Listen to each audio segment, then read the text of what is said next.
my name is Maddie, and I had a baby. about 3 months ago, I really need to change the intro to my channel at some point, but it feels relevant this time because I will be reviewing / talking about the book Hunt, Gather, Parent by Micheline Doucleff. So lately in my vlogs, I've been doing these sort of like mini book reviews where I basically just talk about what I've been reading, what I liked and disliked about it, and then I rate it on a scale of 1 to 5. And I was doing this at first because I enjoyed it. I enjoyed talking about it. It was kind of a little selfish thing for me. But I actually got quite a few comments of other people saying that they like it, so I will definitely be continuing. However, I don't usually make whole videos about a singular book that I've read. I have done a couple of book review type videos. They don't ever do well. So this is just for me because I tried to include a little tidbit of something in this video talking about this book, and I tried to cut it and keep it short, and no, it turns out I had a lot to say. So let's get into Hunt, Gather, Parent by Micheline Doucleff.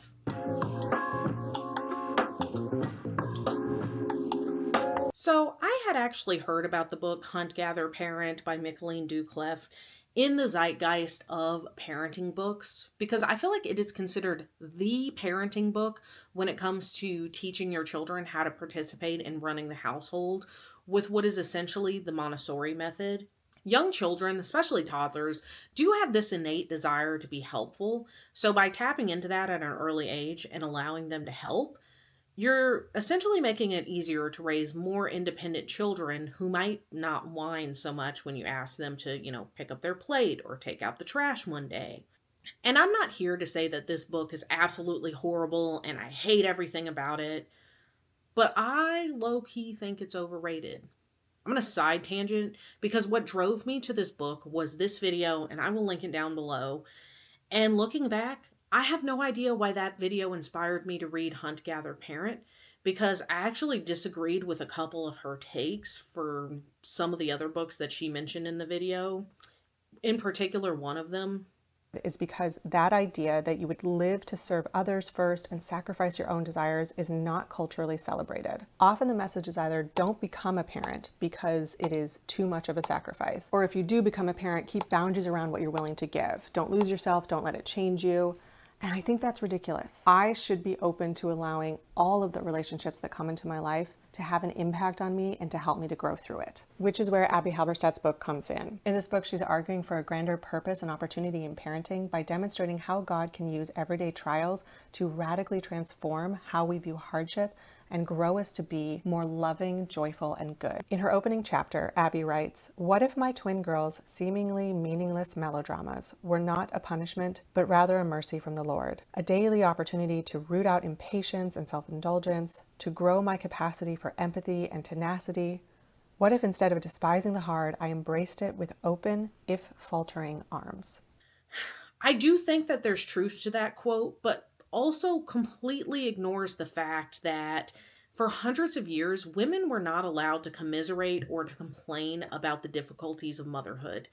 They were basically silenced by men in older generations, and they were expected to pour from an empty cup and make their entire identity that of being a mother. Yes, let motherhood change you. It will change you whether you like it or not. But there is nothing wrong with wanting to hold on to a piece of who you are and who you were before.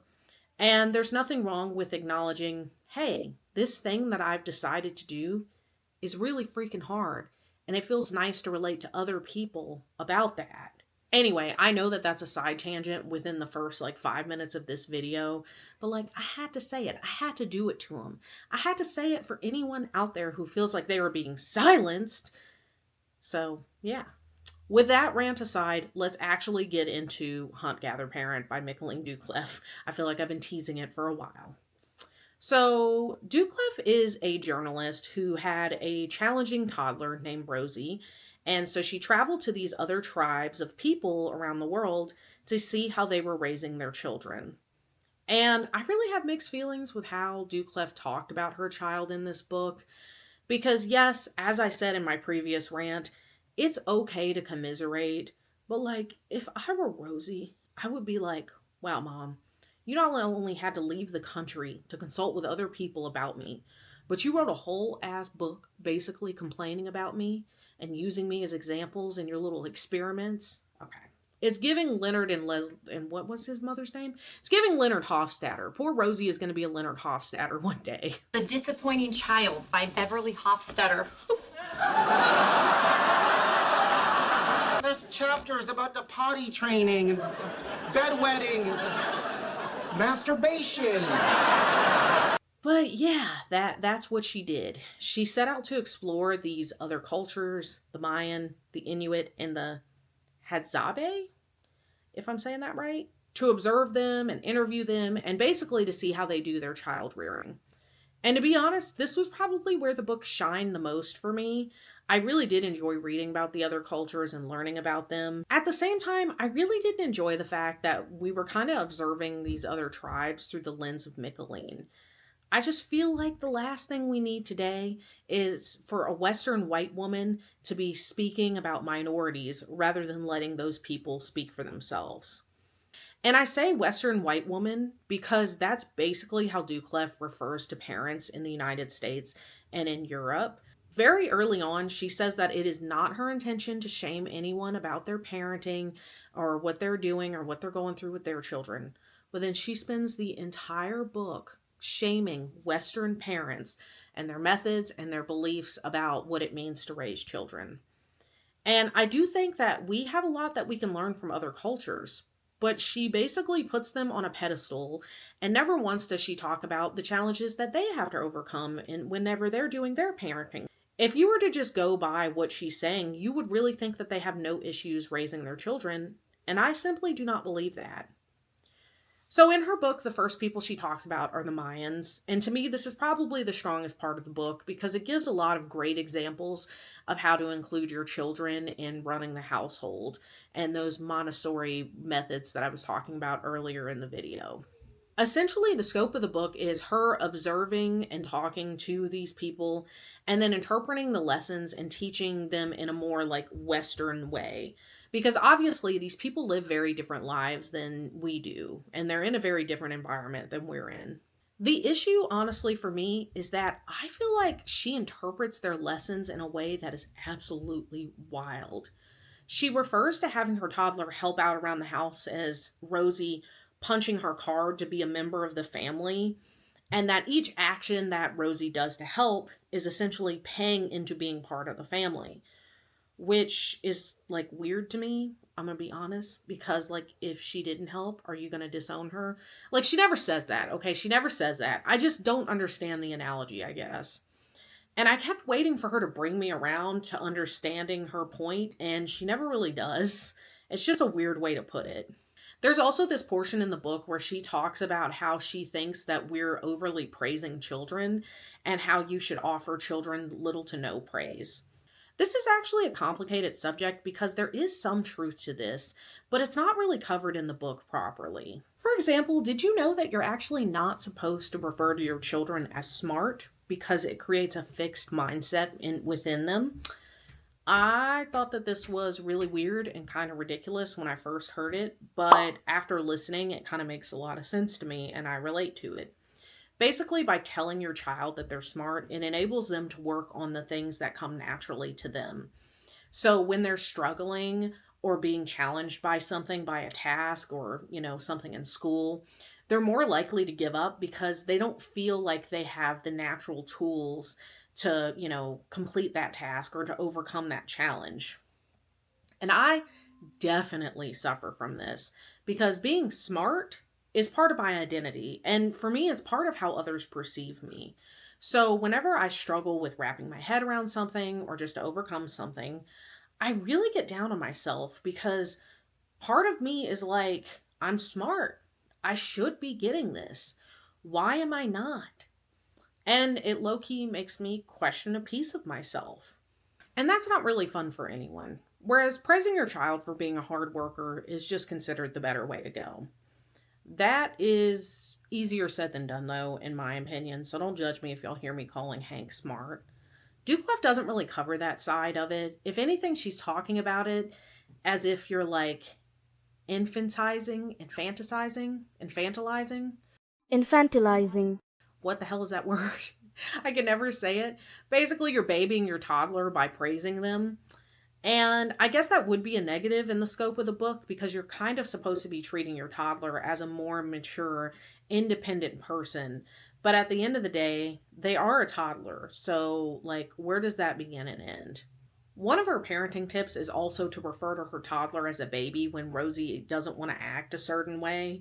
And she does this in, like, a really negative way, in my opinion. Duclef says, I also tell Rosie when she acts like a baby. For example, if she doesn't clean up her toys or help with the dishes, I say, oh, you didn't do it because you're a baby? And that comment often leads to a whole discussion about what big girls do versus what babies do. For example, do babies get to ride a bike? Do babies get to eat ice cream? Eventually, Rosie wants to be a big girl and goes and cleans up. And that isn't the only negative instance of her doing that in the book. Whenever she's with the Inuit tribe, she told this story about the kids running around and one of them knocked over a coffee cup off of the end table. And rather than getting mad, the Inuit wife looked at her husband and said, hey, you shouldn't have left it there. You shouldn't have placed that coffee cup on the table where they could have knocked it down.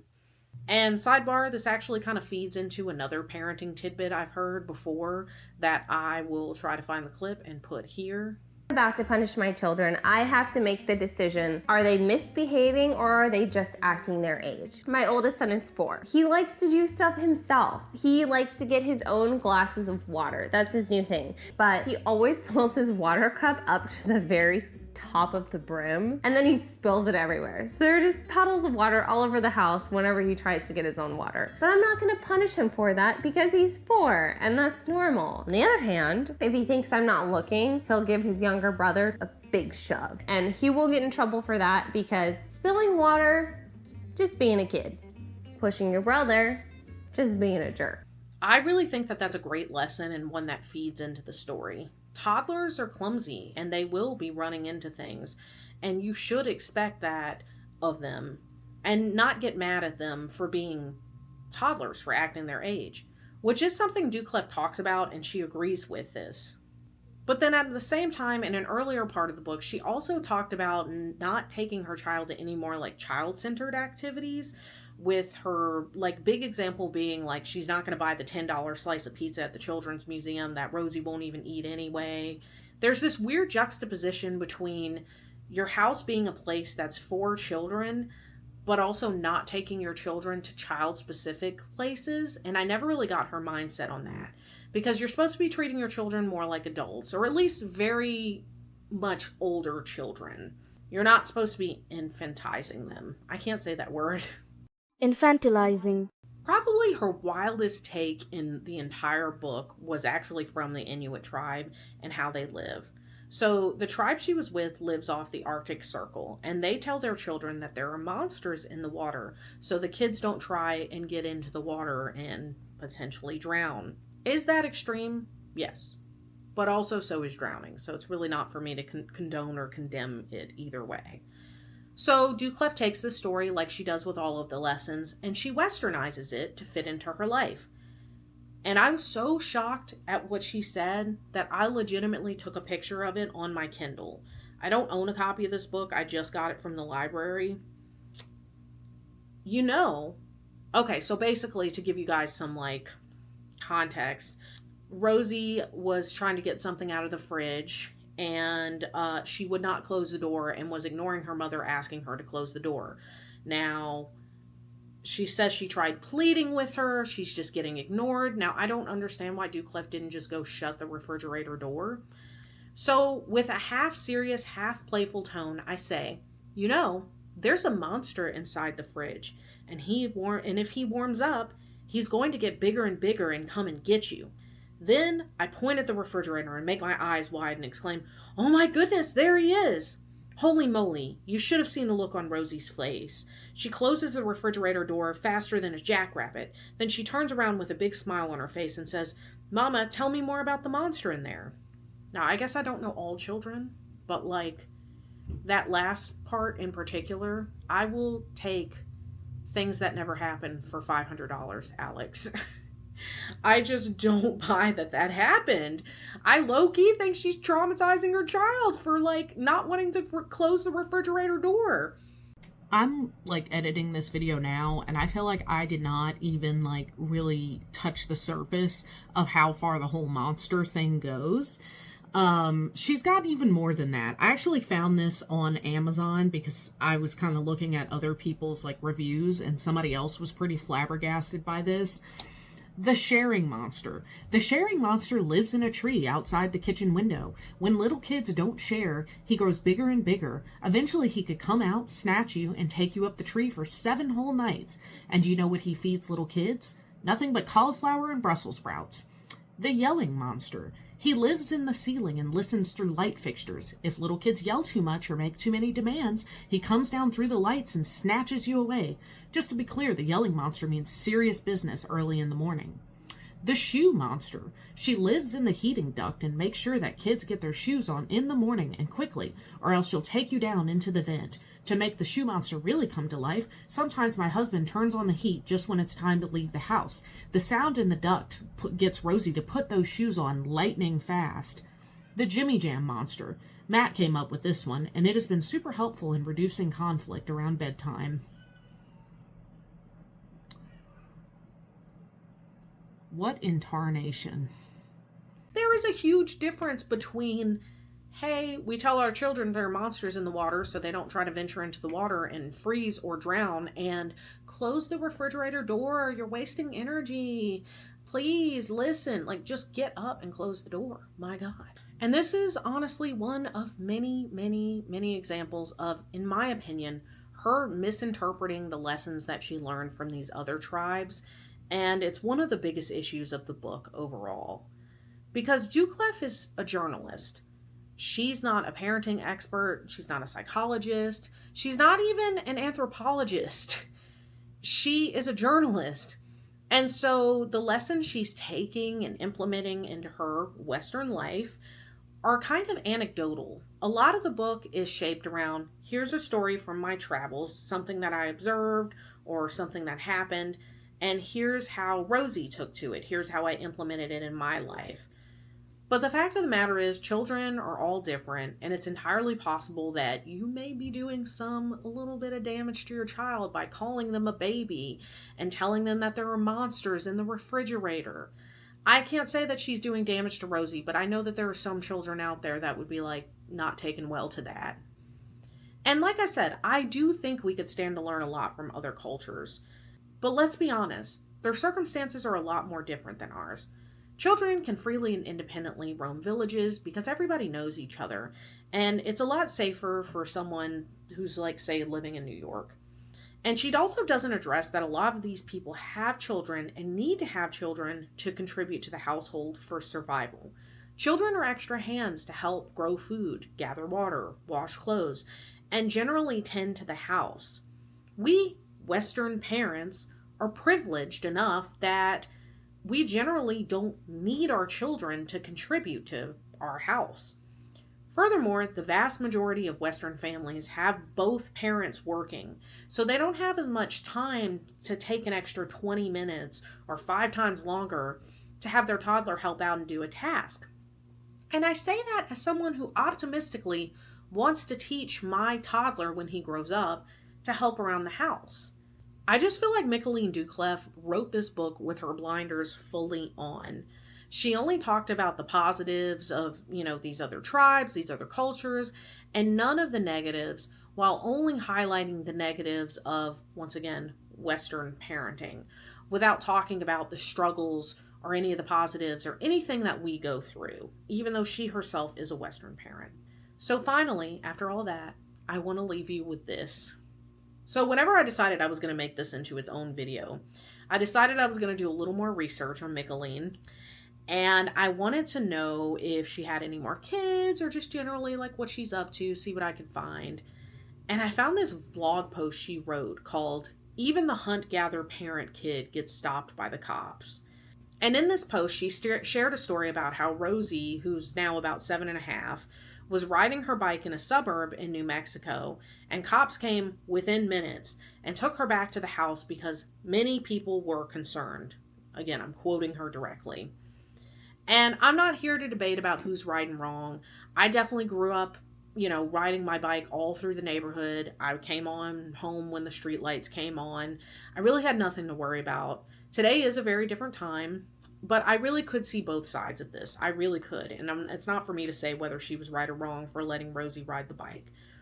But a direct quote from this blog by Duclev was at the end. She was telling her mom about it, and she said, so Rosie is basically a prisoner in this house. Meanwhile, many children have absolutely no restriction to what they look at or engage with online. So, corn, self-harm, eating issues, violence, but not playing 2 or 3 blocks from a house in the middle-class suburb. I think we are growing more backwards in our thinking.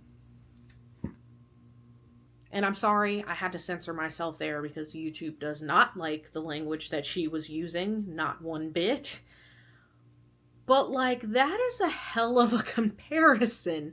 That is a crazy comparison.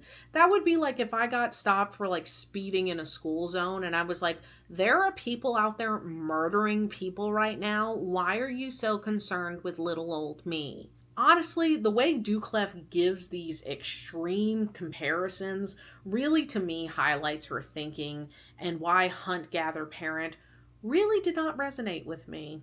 This was something different than I usually do, but I did enjoy making this video. And as usual, if you enjoyed it, like, comment, subscribe, because the YouTube wizards love that stuff for the growth of this channel. There's probably some things that I kind of missed, or maybe I missed the point, but I tried not to. I read it thoroughly. But if you guys have any opinions, any suggestions, or even any suggestions on parenting books that you personally like, let me know. I can hear Hank crying. Henry is with him, but I'm going to go help. But until next time, I hope you guys have a great day. Bye.